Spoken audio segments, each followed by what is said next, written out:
Esawu yari umwana w'imfura ariko yagurishije ubupfura bwe byatumye adahabwa umugisha kuko yasabiye umuvumo byatumye adahabwa umugisha kuko yasabiye umuvumo gukorwa n'Imana si kubw'imirimo myiza niko kubw'ubuntu twagiriwe twe kugurisha ubupfura. S'il n'est pas attaché à l'assemblée locale, partout il va prêcher, on doit le payer. Un ministre qui a fini 6 mois sans prêcher, peut-il recevoir son salaire du fin du mois? Il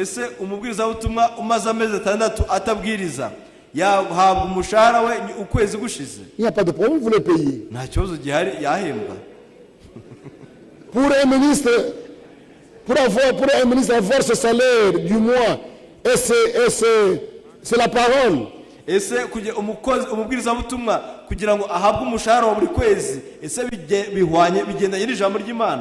le ministre qui travaille dans l'église, on le paye. Il y a un ministre, c'est un ancien. On doit le payer. S'il n'est pas attaché à une assemblée locale, partout il va prêcher, on doit le payer. Quelqu'un peut-il être pasteur de 13 assemblées? Non.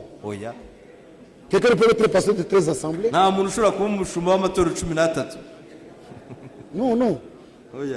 Quand tu as commencé une assemblée, elle grandit, tu mets les anciens. Tu vas encore là-bas, tu mets les anciens. Mets les anciens dans chaque assemblée. Et quand tu mets les anciens, tu n'es pas le super général. Tu es ministre. Et s'ils sont bien, tu as fait ce travail, ils peuvent te supporter. Ils peuvent te donner quelque chose pour t'aider. C'est les moyens. Paul,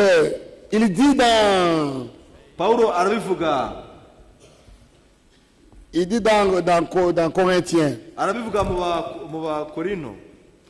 dans 2 Corinthiens, Paul n'avait pas une assemblée. Paul n'avait pas une assemblée à laquelle il était attaché.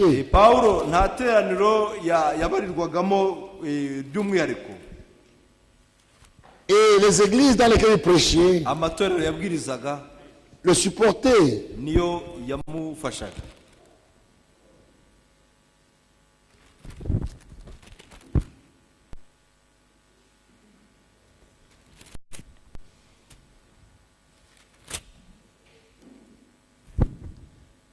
Dans 2 Corinthiens 11, verset 8, il dit aux Corinthiens, j'ai dépouillé d'autres églises en recevant d'elles un salaire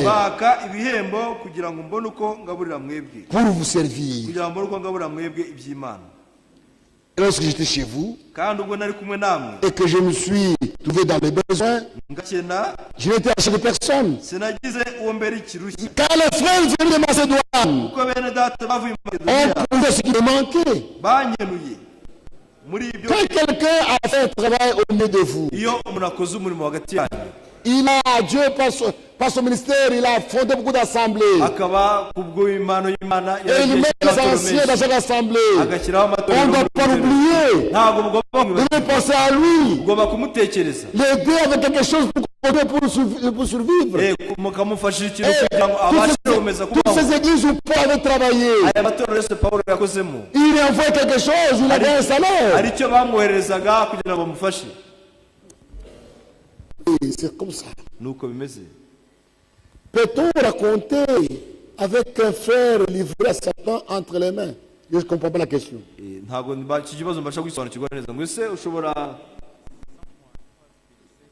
Quand il a été livré à Satan. Mais s'il me dit bonjour, je dis bonjour.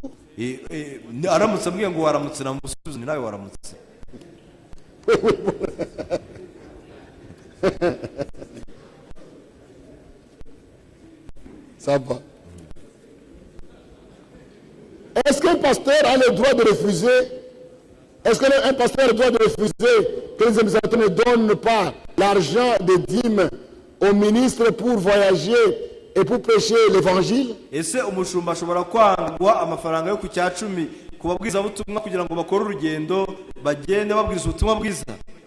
Non. Le pasteur doit se voir selon les moyens. Quand on dit non, ce n'est pas toujours un refus. Ça ne dépend des moyens du moment. Tu peux venir demander pendant que la caisse est vide. Tu peux venir demander quand il y a quelque chose, on va t'aider. Que dire d'un ancien qui n'exhorte jamais l'église? Mais il a été placé par quelqu'un. Celui qui l'a placé, celui qui rendra compte devant Dieu. Il ne s'est pas imposé comme ancien, on l'a placé. Celui qui l'a placé était censé être la parole de Dieu. Mais s'il a placé celui qui ne pêche pas, c'est son problème avec Dieu. Laissez-le tranquillement parce qu'il a été placé.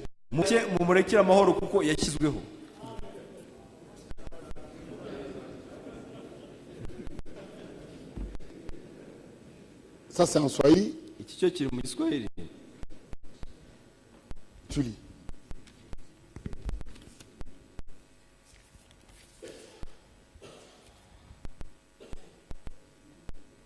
On va lire ça après. Pour donner à quelqu'un qui écrit, tu écris ça bien. Dans une église, le pasteur comprend les choses différemment de son associé. Que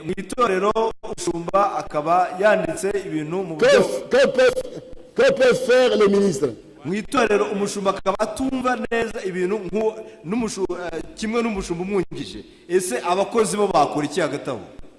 C'est déjà faux. Qui les a placés comme ça? Ceux qui les a placés qui a la faute.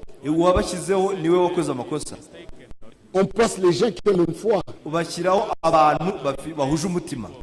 Mais ça peut arriver, on a placé des gens bien. Après un temps, un change. Priez. Priez. Dans l'église, si un ministre ou un pasteur ne comprend pas les choses complètement et n'écoute pas les orations, que peuvent faire les autres pour l'aider? Priez pour lui. Dieu va l'aider. La révélation vient de Dieu. Il ne faut jamais forcer. C'est en voulant forcer les choses que les églises se divisent. Vous vous divisez et lui reste comprendre. Vous vous divisez, lui reste comprendre. Vous êtes déjà parti et vous n'avez pas rentré. Ayez la patience. Dieu va toujours nous aider. Un pasteur ancien peut-il avoir la responsabilité de 2 ou 5 églises? Non. Un pasteur ancien peut-il avoir la responsabilité de 2 ou 5 églises? Non. Quand vous avez les églises sont nées, mettez les anciens dans chaque église. C'est ce que Paul a dit à Tito. J'ai laissé que tu mettes les anciens dans chaque ville.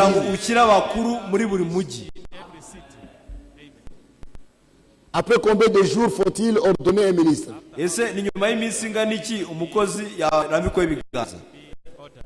Je ne sais pas. Même si tu n'es pas ordonné. Mais Dieu t'a ordonné. Les mains de quelqu'un c'est quoi? L'imposition de main c'est quoi? Se reconnaître seulement ce que Dieu t'a déjà donné. Continue à prêcher. Même si on t'a pas imposé les mains, continue à prêcher. Ne soyez pas esclave de main des gens.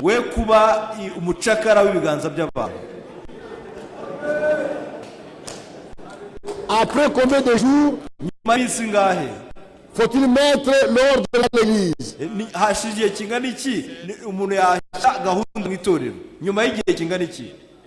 C'est terrible aujourd'hui.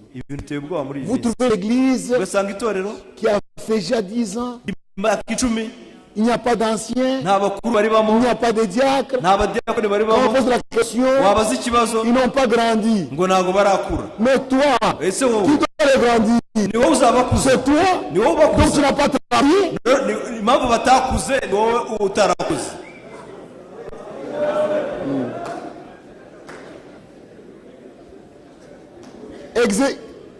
Existe-t-il la doctrine de père dans la foi? Non, il n'y a pas de père dans la foi. Notre père c'est Dieu. C'est tout. On peut respecter quelqu'un parce qu'il s'appelle la parole de Dieu, mais ce n'est pas un titre. Ce n'est pas un titre. Il y a des gens qui pensent ça comme un titre différent. Je suis le père dans la foi. Même s'il est dans la fausse doctrine, je suis le père dans la foi. Parce qu'il m'avait prêché. Tu m'as prêché. Mais celui qui m'a sauvé, c'est Dieu. Ce n'est pas vous. Abandonne ces choses-là de père dans la foi. En cas de problème chaotique dans l'église locale, un pasteur voisin peut-il prendre sa responsabilité et destituer les offices? Jamais.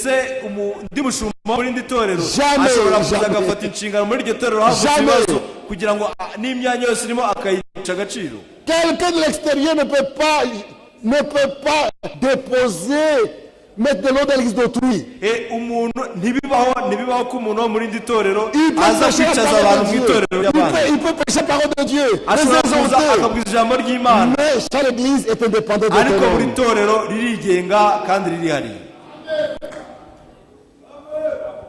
un apôtre de plusieurs églises peut-il recevoir des enveloppes? Pas comme un droit. J'ai déjà répondu, on peut l'aider, le soutenir. Parce qu'il a travaillé. Paul a travaillé beaucoup. Il n'avait pas une assemblée locale à lui. Mais les églises l'aidaient.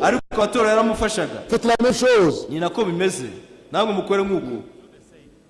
Un pasteur capital. Peut-il aller mettre de l'ordre dans l'église de chaque province? Non. Ça c'est le système dénominationnel. Celui qui met de l'ordre, c'est le serviteur de Dieu. Que Dieu a utilisé dans cet endroit-là.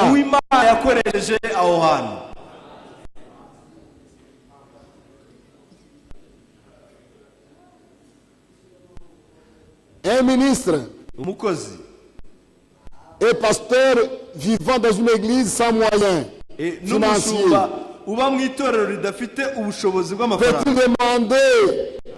peut-il demander ou être en charge par une autre assemblée? Oui.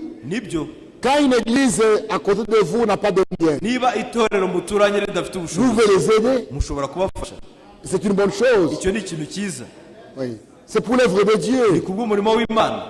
Quand le frère a une assemblée là-bas, et il travaille pour le Seigneur, vous voulez l'aider, le supporter. C'est la parole de Dieu. Si un ministre arrive dans une ville, il y a plusieurs églises convaincues par l'Esprit de Dieu de prêcher dans toutes ces églises. C'est qui le droit de l'interdire. Quand tu arrives dans une ville, on t'a reçu par le pasteur de la ville. Il t'a reçu. Restez là-bas. Si tu viens de toi-même, tu n'as pas été invité. Tu dis, je viens prêcher ici. Je pense que je prêcher dans des églises pour les aider. Mais allez aider les gens. N'ont pas commencé à renforcer les divisions. Et pourquoi y aller? Que ce ne soit pas par motif d'argent. Mais que ce soit pour aider seulement. Je suis un pasteur avec 4 ministres. Et je reçois 4 ou 5 ministres par mois. Venant prêcher dans cette petite communauté. Mais l'église a comme recette $50 par mois. Et parfois nous avons 0 dîmes, 0 francs. Comment faire?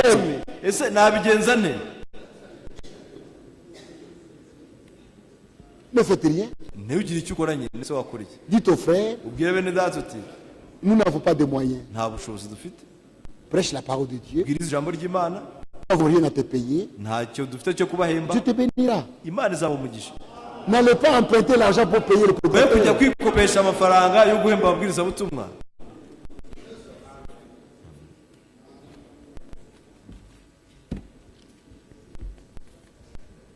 En cas du choix d'une épouse, un croyant du message peut-il épouser une dénominationnelle? Est venu consacrer ce mariage dans l'assemblée?